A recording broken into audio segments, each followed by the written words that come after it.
Warning: the following segment may contain spoilers for the most recent Transformers comic books. Alright, so this week we have Spotlight Bumblebee, and we're starting a new story arc with More Than Meets the Eye 14. And Amy has comics news for us first.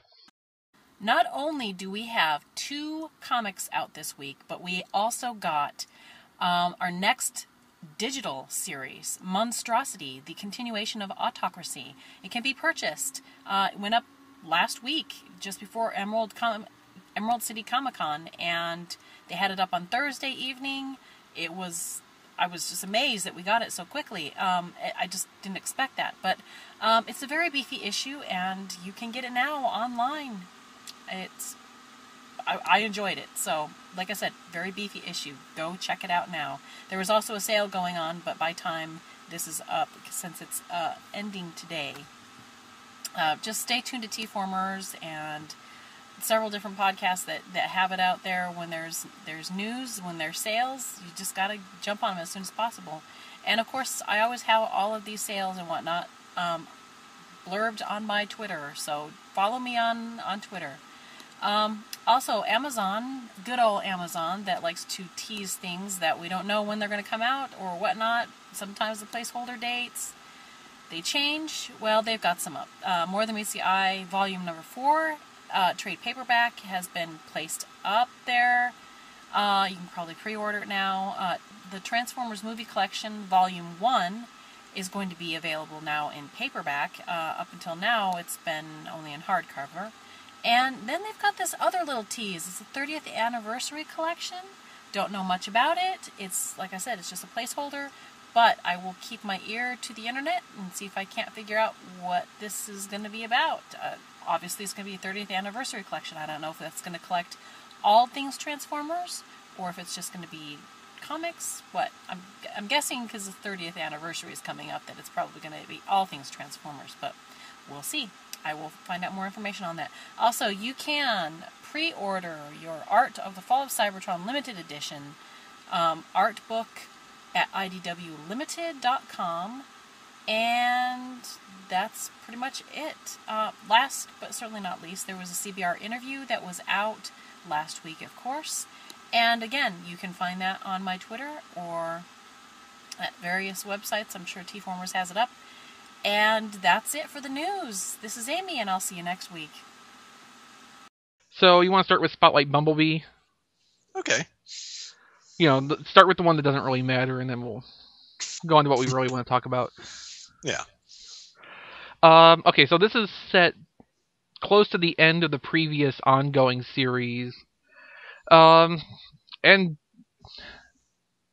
it's one of the more formulaic plots I've seen in the IDW books since I started reading them. Where it's the typical story of Bumblebee getting no respect as a leader until he goes and performs a stupidly heroic feat, somehow. And then suddenly, at least some of his troops decide that, hey, he's alright after all. Mm-hmm. You know, just may as well start off with it. The big theme at IDW this month is Prowl is a jerk. Yeah, actually. Because, you know, here, of course, he's the one who's pretty much decided that he's in charge on Earth, even though it's supposed to be Bumblebee. Mm-hmm. And I'm not sure if he's actually testing Bumblebee or not, or if he's just a jerk. I'm betting the latter. Yeah. But all signs point to it. Mm-hmm. But yeah, you know, ultimately, Bumblebee does have to step in and say, no, I am actually in charge here. And I think the point that really cements Prowl being a jerk as opposed to trying to make Bumblebee step up is when Bumblebee goes to him and says, I'm in charge. And then Prowl's like, I'm in charge. Optimus Prime never would have put up with that. Mm-hmm. Because the logic of that is just so circular. Yes. Optimus Prime never would have put up with somebody telling him that he's in charge. What? Yeah. But yeah, like you said, you know, it is kind of a formulaic plot. I kind of think they might have done that on purpose because, you know, it's supposed to be packed in with a toy. Let's be honest. That is right. The purpose of this book's existence. So it's done very well for that, you know, for that kind of formula plot. But I think it was designed to be a little bit more accessible and friendly, not just in terms of content, but in structure to people who've not been keeping up with the IDW comics, probably to a greater degree than the other recent spotlights have. Hmm. Yeah, I think the only well, there's two main things that are going to confuse readers that aren't familiar with the backstory. One is why Thundercracker is living in a building with a bunch of TVs, and why Hmm. Bumblebee's just going and casually talking to him. And the other is the part where Megatron is a prisoner and all the Decepticons are trying to space bridge back home. Yeah. Because those are the big things that got wrapped up. Well, the space bridge thing got wrapped up in the end of the last ongoing, whereas Thundercracker has just kind of fallen off the map. Yeah. Um, but yeah, I mean, just to demonstrate Bumblebee as a leader, it makes sense they would use this style of story, but at the same time, it it's not very creative feeling, even if it might have been written well. Yeah. The other part of this that I have some issue with is just the art style. Hmm. Um, It's this artist has done work on the Transformers Prime graphic novel, one chapter of that in the past. I haven't seen that. And the structure of the art isn't bad. I can follow the action that's going on. Everybody stays consistent looking. They just stay consistent looking oddly. yeah. Um, the one thing I noticed is there are a couple of panels near the end of the book where there are practically no details at all on any of the figures. It's Hmm. really weird when you look at how indistinct they are. The outlines are there, but none of the details are. And I'm not sure if that is the fault of the inking or the coloring, or if that's what the original penciled art looked like. But it's just to isolate those panels and look at them is really kind of odd, especially in the context of what's going on in Morden Meets the I-14 this month. I mean, not to spoil too much, but they look like an indistinct memory. Hmm.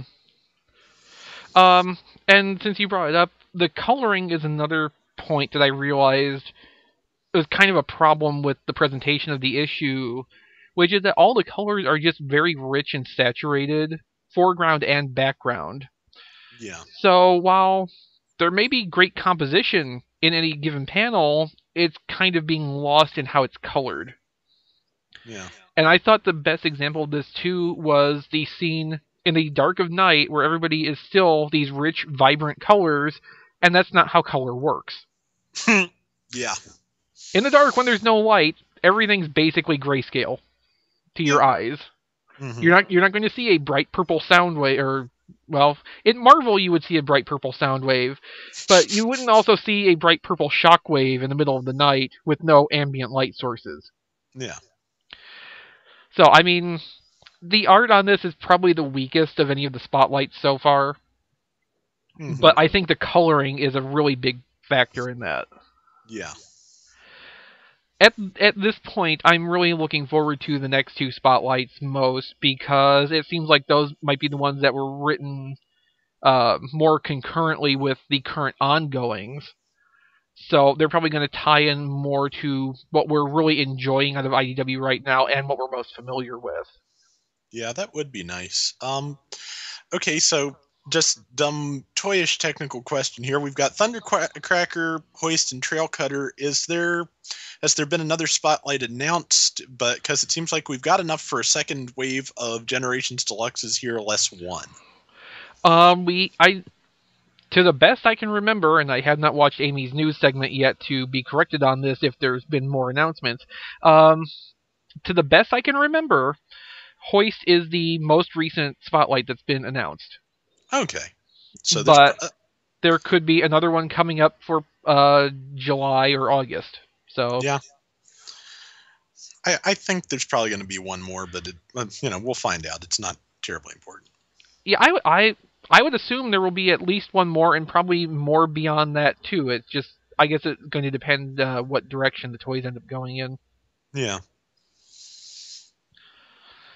Okay, so anything else on Spotlight Bumblebee? Nothing I can think of now. Yeah, no. Okay, so let's get right into it with more than meets the eye 14. Because this is kind of... Okay, so the interviews suggested that this story arc is going to be over a much more extended period than what they've been doing, which was usually between 2 and 4 issues for a story arc. This has been suggested as being as much as 8, so that once it's all finished, it could be looked back on like a movie, basically, in their words. So this is basically just the opening act of this extended storyline, and Chrome Dome is probing Overlord's brain. Which, as I mentioned in the T-Formers review, let's call that mistake number 1. Yes.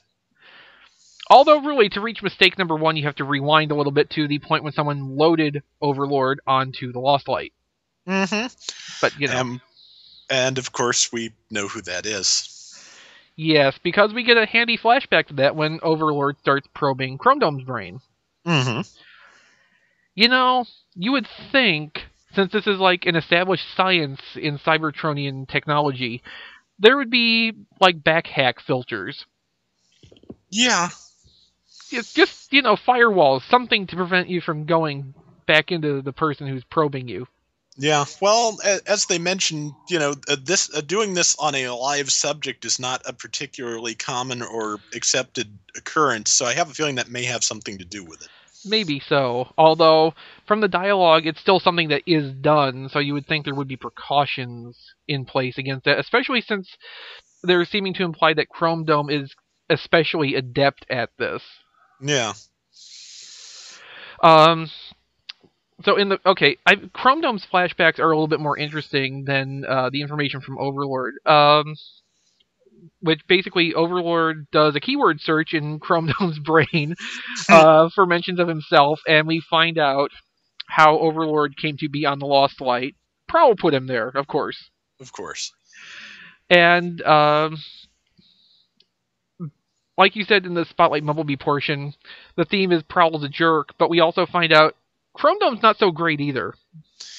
Yeah, but again, it's kind of Prowl's fault still, because yes, you just threatened someone with these particular mind-altering skills and mind-reading skills that you want, threaten to divulge his secrets, and you think he is going to do what? Although, okay, we talked about this before, but you have to consider the way Prowl looks at things. He weighs the probabilities of events happening, and if he thought there was any real chance that Chrome Dome would rewrite his brain in response to this, he would have more carefully weighed his options at that point. Mm-hmm. So I think what we're being shown here is that Chrome Dome's doing something that Prowl didn't even think him capable of. Well, true. It's a more hidden part of Chrome Dome's personality, I would call it.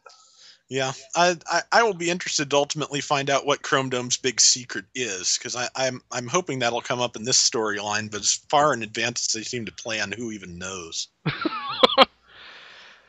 It's bad enough that he did work in the Shadow Plate and the lobotomies, as they called it. But I can't even think of what his skills would be used for that would be even more unsavory than that.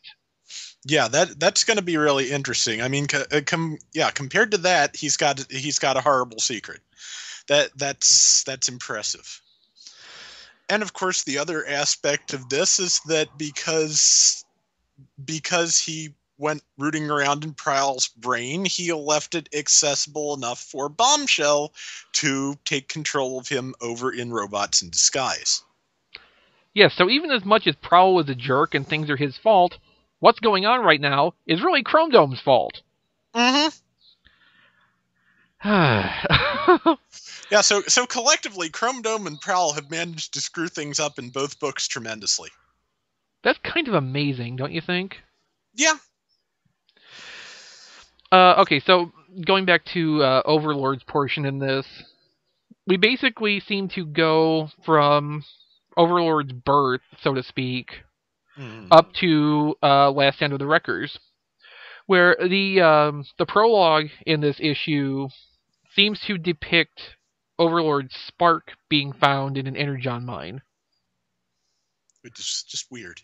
Yeah, I'm not sure how that's supposed to work, and I think that's something that's probably going to be expanded upon in the future. Because one thing IDW apparently has not really done much to this point is explain how Transformers are created in the modern era. Yeah. The annuals introduced the new Guiding Hand origin story, and from that, apparently, some portion of the population was created at that time from them, but anybody subsequent to that, which there have been younger Cybertronians since then, Hmm. we don't really know what the source is for any of them. So I think this is going to be another part of that puzzle being filled in. Should be interesting. But even as remarkable as Overlord was to start with, they then introduced another form of unobtainium, or ununium in this case. Hmm. I don't know if that's the right way to pronounce it, but it's the funniest way to pronounce it, so we're going with that. Uh, maybe it's unobtainium. Why not? Although, wouldn't that just make it obtainium? Yeah. Turns out this is an actual element. It is. It is. Yeah. Its atomic weight is apparently 113, which is apparently a Oh number of great no. significance to James Roberts, I'm told. Well, you'll notice I said "oh no" immediately after you announced that number. Yeah. Yeah, that's one of his recurring numbers in his books he works on. Well, there you go. So, well, if I'm remembering right, that's the issue of Marvel UK that got him into Transformers. Ah, of course. So he throws that in everywhere he can. Although I have to admit that using something's atomic weight as as the access point for a reference, that's some dedication right there. Yeah, really. Okay, so the ununium, at least in this case, takes uh, what they call the 0.1 percenters and turns them into phase sixers, the most powerful among the Decepticons. And the way they describe it working, my first thought, of course, is Weapon X. Yeah, it kind of seems that way, doesn't it? Yeah. Of course, I don't remember Weapon X reaching through the glass and crushing someone's skull in his hand. I think that's a new twist. Yeah. But yeah, basically we get to see Overlord from birth through the gladiatorial pits to when he becomes a phase sixer and then is killed. Not necessarily in that specific sequence, but that's all the events we see from his life. Mm-hmm. Or almost killed, I should say. Yeah. Because apparently when you get the ununium treatment, you just can't die. Yeah. You can be reduced to a skeleton and set on fire, but you will still live. Again, Weapon X. Yeah, pretty much. So at the end of the issue, we get the exact ratio of the slow room that he's been stored in on the Lost Light. So apparently for every 5 seconds in the room, 30 minutes passes outside. And as Overlord reverses the situation on Chrome Dome by stealing the access codes out of his head, he departs the room saying, "It should only take you about 5 seconds to get to the door, your time," Mm-hmm. as he goes off to start a merry little slaughter on the ship. And that's where the issue ends. Yes. And as I stopped to think about it a little bit more, it kind of disturbs me how effectively Overlord's written here, because it's perfectly in character, or even thematically appropriate, that Overlord's going to leave Chrome Dome alive, probably like to the exclusion of everybody else. He intends to leave him alive so that Chrome Dome, when he gets out of the room, will have no choice but to go and witness the consequences of the mistake he made during the mind probe. Mm-hmm. You know, it's just the most evil, sadistic thing he could possibly do to Chrome Dome. Yes. And it kind of scares me that he could be written so perfectly in that vein. Well, yeah. Yeah. There's not much I can add to that. Yeah, I know. Next month is going to probably be interesting and probably feature some death. Yeah. Unfortunately. Yeah. Because I'm rather attached to the Lost Light crew, as I imagine most people are. Yeah. It's going to be a shame. It's going to be interesting to see, but it's going to be a shame. Yeah. I kind of imagine this is how it was for people reading through Last Stand of the Wreckers month to month, as the casualty list just kept piling up there, Mm-hmm. and ultimately ending with Iron Fist, who everybody got really attached to over the course of that miniseries. Yeah. They kind of have a talent for doing this, and I really hate it. Yeah. Well, there was the highlight of our month. What are we going to do for the next 4 weeks? Well, there's Regeneration 1 next week. That's something, I guess. Oh.